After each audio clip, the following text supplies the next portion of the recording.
Good morning, কেমন আছেন সব? নিশ্চয়ই ভালো থাকবেন। মার্কেট তো খুব একটা ভালো নেই, সব শেয়ারই পড়ছে। যাই হোক, বেড়েছিল, পড়ছে, কারেকশন হচ্ছে, কারেকশন হওয়াটাও ভালো।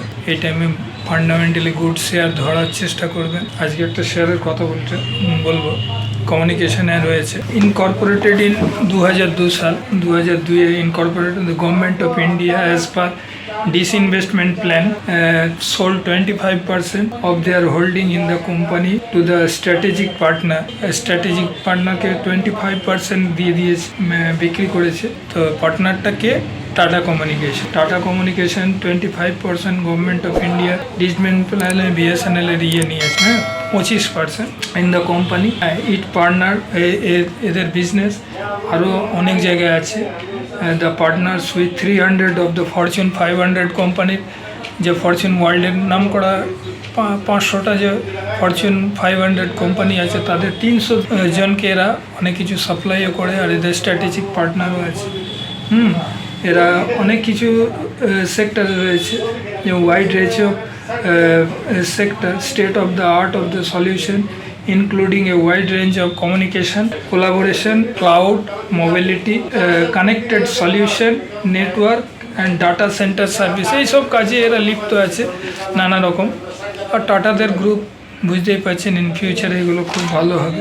মার্কেট ক্যাপ 55,719 কোটি টাকা, প্রাইস ওই 1950 টাকার মতো, পি 67.7, পিটা একটু বেশি আছে, বুক ভ্যালু 62.7, ROCE আছে 17.6%, ROE আছে 65.2%, আর ফেস ভ্যালু 10 টাকা।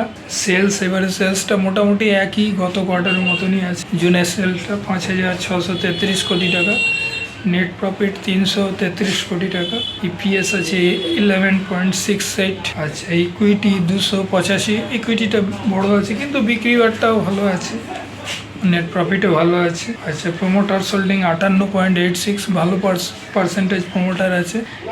FII হোল্ডিংও দারুণ, 18.09%, আর DII হোল্ডিংও 9.91%, মানে ভালো হোল্ডিং আছে ইনস্টিটিউশনের। যেটা বলছিলাম, টাটা কমিউনিকেশন কোম্পানিটা রিনাউন্ড কোম্পানি। আগামী দিনে এইসব কোম্পানির ফিউচার আছে। এই টাইমে এইসব কোম্পানিগুলোকে টার্গেট করবেন, পড়লে নেওয়ার চেষ্টা করবেন, কারণ এই সব কোম্পানিগুলো আগামী দিনে এক একটা ব্লু চিপ তৈরি হবে। তো ওই জন্যে এইসব কোম্পানির উপরে লক্ষ্য রাখবেন। আগামী দিনে এদের ফিউচার হবে ভালো। হয়তো একটু বেশি দাম লাগছে মনে হচ্ছে, কিন্তু এসব কোনো ব্যাপার না, আগামী দিনে এদের ফিউচার খুবই ব্রাইট। তো এইসব শেয়ার এই জন্যে নেওয়া যেতেই পারে। এটা আমার পার্সোনাল ব্যাপার, নিজেরা আবার মাইন্ড করবেন না, নিজেরা চিন্তা ভাবনা করে কিনবেন। যার যেমন ক্ষমতা আছে, যার যেমন পয়সা আছে, সেরকম চিন্তা ভাবনা করে কিনবেন। নাহলে লক্ষ্য রাখবেন কি আছে কোম্পানিটাকে। আর অনেকেই লক্ষ্য হয়তো রাখেন, এমন কিছু নতুন না কোম্পানি, খুবই ভালো কোম্পানি, রিনাউন্ড কোম্পানি। ওই জন্য এইসব কোম্পানি পোর্টফোলিও রাখার মতন রয়েছে। আর বেশি কিছু বললাম না, এইসব কোম্পানি আর কি বলবো, রাখার মতো শেয়ার আর কি। Tata communication. ভিডিও দেখার জন্য থ্যাংক ইউ। পারলে একটা সাবস্ক্রাইব করে দেবেন। রাখলাম, নেক্সট ভিডিওতে দেখা হবে।